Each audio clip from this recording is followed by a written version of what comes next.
Les grands projets urbains transforment jour après jour le paysage de nos villes contemporaines.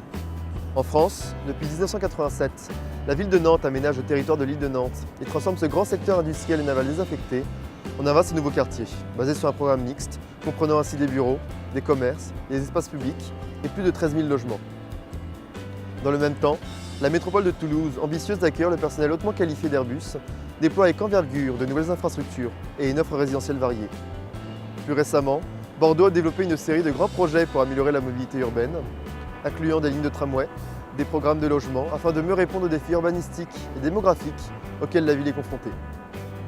Au Québec, à Montréal, le quartier international et le quartier des spectacles font partie des projets urbains qui ont permis de revitaliser d'importants secteurs du centre-ville, facilitant ainsi le rayonnement international de la métropole.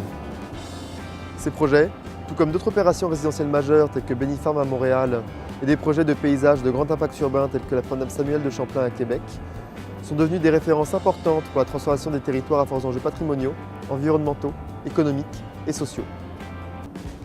Mais ces transformations ne font pas toujours l'unanimité et génèrent parfois des tensions.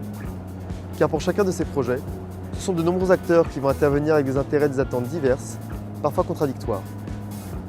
Ils constituent ainsi des lieux de négociation où se manifestent des tensions et donc des controverses éthiques. En d'autres mots, les grands projets urbains sont loin d'être le résultat de processus linéaires et prédictibles. Ils représentent tous des interventions d'intérêt public, développées grâce à des multiples mécanismes de gestion, de gouvernance, de concertation, de planification et de mise en service qui leur sont spécifiques. Leur légitimité, acceptabilité, succès ou échec dépendent de la qualité de la collaboration entre acteurs professionnels, de la participation de la société civile et de l'innovation des processus et des réalisations. Durant ces 3 dernières années, dans plusieurs villes françaises et québécoises, notre équipe de chercheurs a eu l'occasion d'observer de telles tensions et de les étudier pour mieux les comprendre.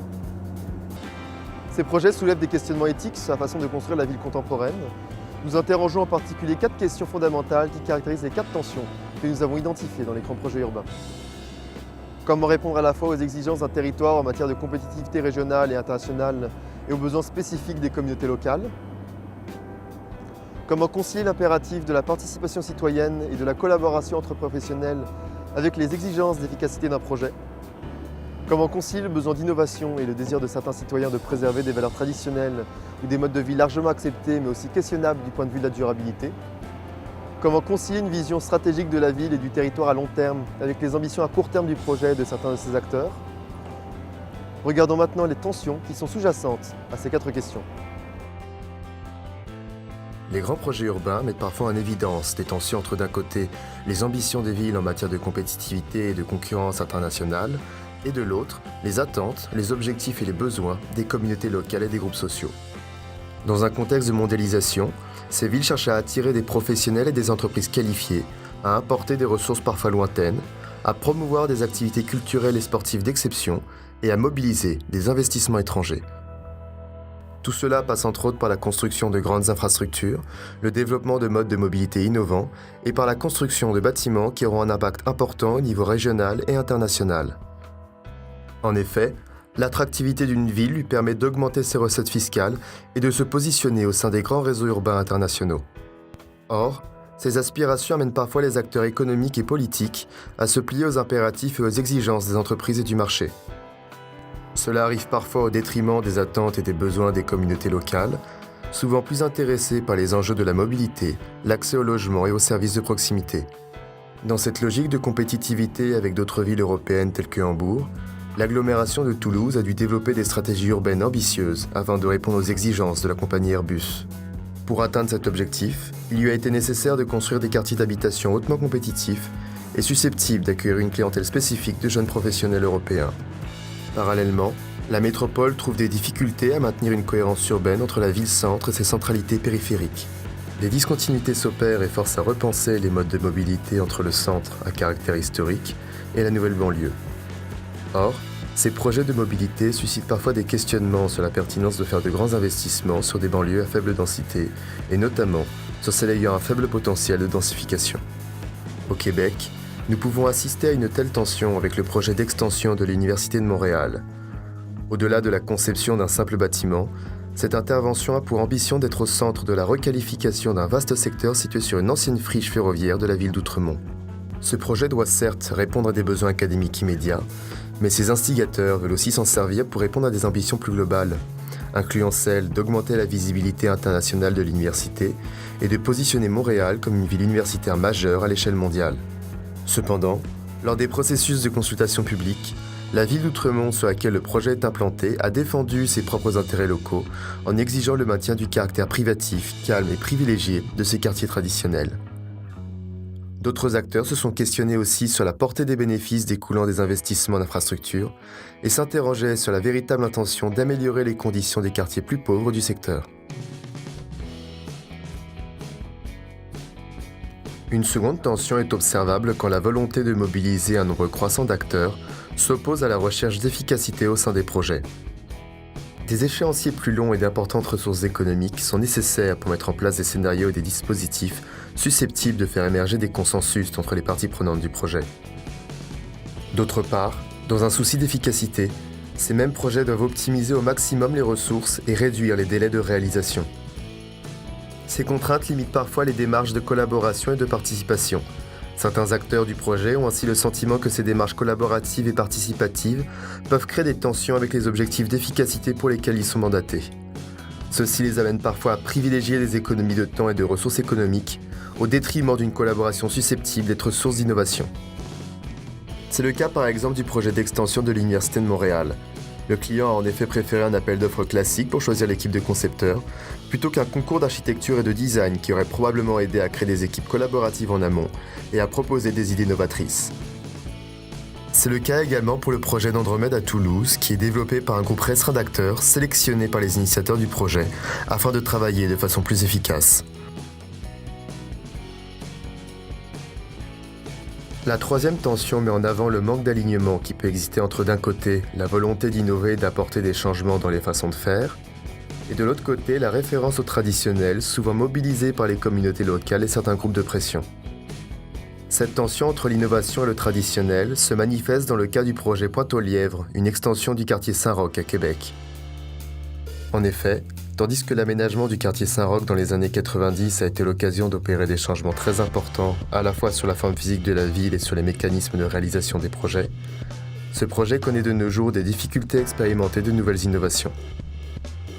L'exemple de Pointe-aux-Lièvres est révélateur de cette tension entre traditionnel et innovation, notamment au niveau des processus et des produits urbains. Du point de vue des processus, l'approche traditionnelle qui était de confier la réalisation du projet entier à un promoteur s'est confrontée aux exigences innovantes de la ville en matière de développement durable. Cette tension a amené la ville à changer de démarche en préférant récupérer la conduite du projet global, qu'elle a ensuite subdivisé en plusieurs lots, confiés à des promoteurs différents afin de mieux suivre ses exigences en matière de développement durable. Du point de vue des éléments architecturaux, les ambitions de développement durable ont amené la ville à surpasser les réalisations existantes en matière de construction en bois, ce qui a eu un impact sur les procédures d'approbation de la construction de l'édifice en bois le plus haut au monde, une tour de près de 41 mètres de haut répartie sur 13 étages. Entre-temps, certains groupes locaux déplorent que les forces du marché aident très peu à répondre aux besoins historiques de logements sociaux du quartier et craignent ainsi un embourgeoisement progressif du secteur. La quatrième tension concerne les enjeux de temporalité. En effet, les contraintes économiques du marché immobilier exigent parfois une construction du projet par phase et étalée sur de longues années, tandis que les attentes des habitants ou autres acteurs peuvent s'inscrire dans des logiques de temps plus courts. Ainsi, ces grands projets urbains trouvent parfois des difficultés à concilier les visions du bien commun à long terme avec celles à court terme. Dans le cas du projet d'extension de l'Université de Montréal, plusieurs acteurs s'interrogent sur la pertinence du démarrage du développement d'un site de plusieurs hectares, sans perspective encourageante sur son financement global à long terme. Ils se demandent notamment combien de temps passera avant que cette friche devienne un quartier fonctionnel et entièrement intégré avec ses environs. Le projet de la cartoucherie à Toulouse illustre également cette tension, où plusieurs parties prenantes se questionnent sur la capacité des premières réalisations à mobiliser à long terme d'autres ressources et d'autres acteurs. Cette question se pose notamment parce qu'un grand nombre de lots restera vacant durant plusieurs années. On peut aussi questionner les conséquences de délimiter des écoquartiers tels que la cartoucherie de façon trop rigide. Plusieurs observateurs remarquent en effet que ces limites augmentent la fragmentation urbaine et favorisent des inégalités sociales. Ces 4 tensions et ces questionnements issus de l'analyse de plusieurs projets urbains rappellent leur complexité et mettent l'accent sur le fait qu'ils ne représentent pas seulement une transformation physique de la ville, ils sont aussi des espaces d'interaction, de lutte de pouvoir et un moyen de négociation entre les acteurs. Il est du rôle des architectes, des urbanistes et d'autres professionnels de l'aménagement de saisir les tensions qui émergent entre les besoins et attentes des parties prenantes. Il devient donc indispensable pour ces professionnels de créer les scénarios nécessaires à la discussion et aux négociations sur les différentes conceptions du bien individuel et collectif. Mais quel est le rôle de l'architecte et de l'urbaniste dans ces négociations et ces discussions?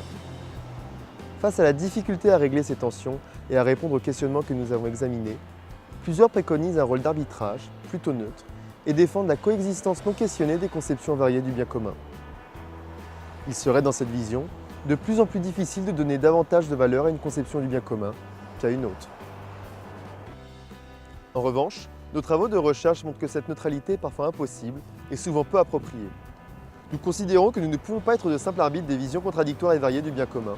Notre rôle exige de nous positionner par rapport à ces visions contradictoires et de mobiliser nos connaissances et nos expertises afin d'avancer celle que nous croyons la plus appropriée, la plus noble. Pour ainsi faire, nous avons souvent besoin de mobiliser des outils plus poussés pour le diagnostic et l'analyse holistique du site et du territoire. Mais avant tout, ceci exige un positionnement éthique clair face aux conceptions du bien commun et face aux besoins et attentes des acteurs les plus démunis et les plus fragiles de notre société.